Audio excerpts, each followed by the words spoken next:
Hi, my name is Esdras Sebastian. My friends call me Ezzy, and I'm going to be sharing one of my testimonies today. I think this is probably one of the ones that started like a chain reaction of testimonies, and it's where I really put my faith to the test.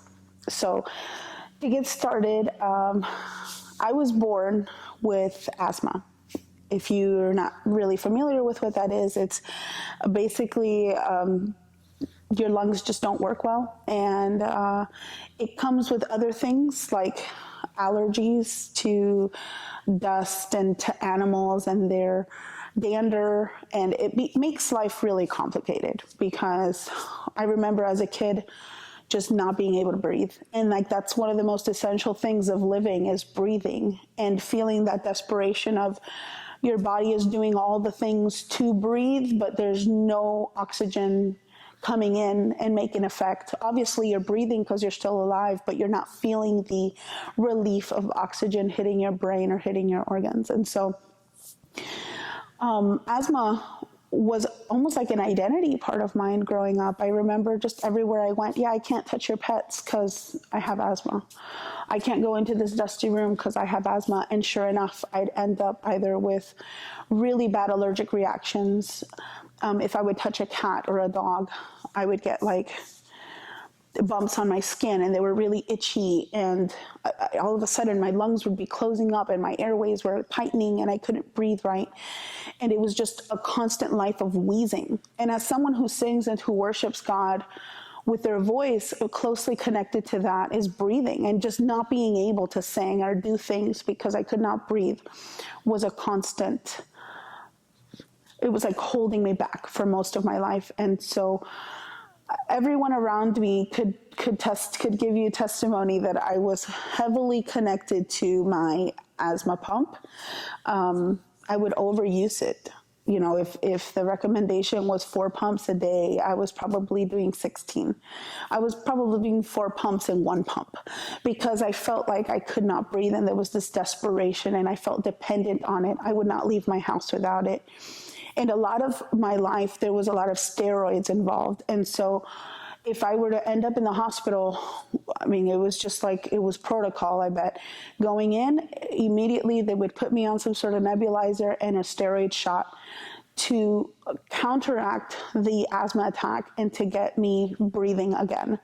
The end goal was to get me breathing, and nowhere did anyone stop and think about what the side effects of those steroid injections were going to be, and what the side effects of the constant use of the nebulizer and the pump were going to be.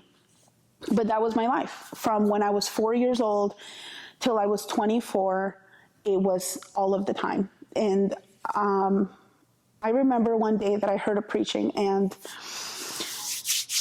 somewhere along the lines of that message, we were challenged to put our faith into action. And the words, faith without action is dead, were just repeated so many times. And I remember thinking, like, I don't know why I've always felt like this thing I've taken on as an identity could not be healed, could not be reversed. If it's just a matter of putting my faith into action, then why don't I do that? And I went home that day. I didn't even tell my husband what I was doing. I was recently married at the time, probably 3 or 4 months married. And I remember deciding in that very moment, I said, God, I'm going to trust you. And I don't even know what I'm doing, but I'm going to do it anyways. In faith that you are going to do the work, I'm going to take this pump and the medication, and I'm just going to throw it away. And I'm going to throw away believing that you're going to heal my lungs, believing that you're going to heal me from this thing that's plagued me for most of my life. And I remember looking into the trash pail and looking at the pump there and almost having a mini panic attack, thinking, what if I have an asthma attack in the next few hours? What if I have an asthma attack tomorrow? I'm not going to have this. And like this intrusive thought of just wanting to pick it up and grab it out of the trash came over me, and I said, no. I tied up the trash bag. I threw the trash bag into the dumpster, and I said, I'm forgetting about it. I'm trusting you, God. Well, sure enough, that night I was wheezing and I was having trouble breathing. And I remember asking God to please just calm my mind, calm my thoughts, because I know that if I calm my mind and I calm my thoughts, this cannot come over me. And sure enough, the asthma attack started diminishing, and within a few hours, I was able to breathe better. I asked God to surround me with knowledge and to give me guidance on how to best heal my lungs. Like, if you're not going to do an instantaneous healing, like I know you can, if this is going to be a process, I accept that, but just guide me on that process and give me the discernment to understand that you are guiding me towards healing.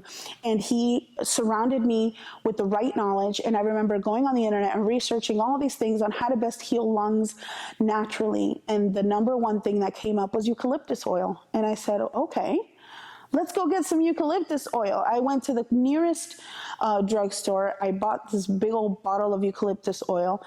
Sure enough, you can't find them like at a CVS or a Walgreens. I ended up going to like a Mexican stop because they got them by the bunches, and I bought a big bottle. And I remember just like breathing it in and instantly feeling relief. I remember rubbing it into my nose and onto my chest and just praying as I was doing that and saying, God, use what you've created to heal my body. I know that you can do it. But meanwhile, I didn't realize that he wasn't just healing my lungs. He wasn't just healing my body. He was healing my soul, my spirit, going from a lifestyle of depending on medication and things that were causing me damage to going into a lifestyle of depending on him and believing in him and in his power was life transforming for me. That's why I call this like the miracle that changed, like the testimony that is a chain reaction to future testimonies, because this is when I really put my faith into action. It wasn't someone else telling me a story about how God healed them. It wasn't someone else telling me about how God worked in their favor. This was me putting my faith into action and allowing God to do the work. And saying, no, I will not be dependent on this drug anymore. I will not be a slave to this drug anymore. I will not be an addict, quote unquote, to the dependency of this drug anymore. I'm going to trust in God, and I'm going to let him work for me. And I want to see his miracle working power in my life. And I did that at 24 years old. I'm 32 today. I have been almost 8 years free of the steroid medication that kept me sick, that led into future testimonies that you will hear one day of how God used that to heal my body. And today I can breathe. I can be around horses. I can be around animals, and I'm not going into asthma attacks. I'm not having constant allergic reactions. I'm not wheezing all of the time.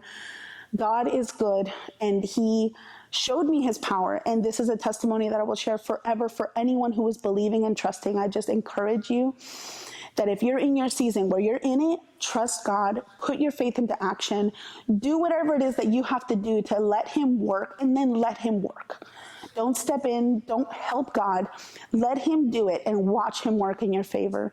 And I hope this blesses you today as much as it's blessed me.